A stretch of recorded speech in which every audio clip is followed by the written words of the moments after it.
अस्सलामुअलैकुम dear viewers. हमारा आज का टॉपिक है नजासत खफीफा। नजासत खफीफा उस नजासत को कहते हैं जो पलीद और नजस तो हों, लेकिन इनकी पलीदी और इनकी नापाकी नजासत गलीजा के मुकाबले में थोड़ी सी कम दर्जे की है और शरीयत के बाज दलाइल में इनके पाक होने का शुबा भी पाया जाता है। इसलिए शरीयत में इनका हुक्म जरा हल्का और नरम है।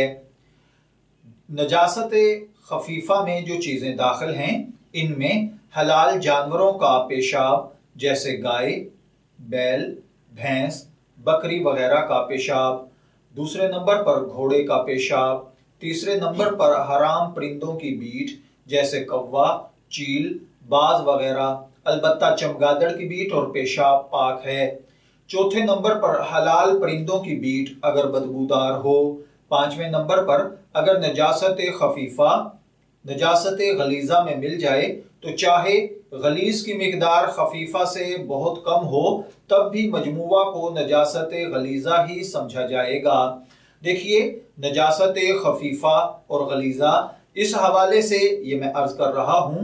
नजासत गलीजा पर मैं पहले भी एक वीडियो बना चुका हूं, आप उसे देख सकते हैं। उलमाए अहनाफ के नजदीक नजासत खफीफा से मुराद ये नहीं है कि ये पाक है, ये नापाक है, गंदगी है, लेकिन ये गलीजा से थोड़े कम दर्जे की है। मैं दुआगो हूं कि अल्लाह ताला हमें इन बातों को समझकर इनके मुताबिक अमल करने की तौफीक अता फरमाए।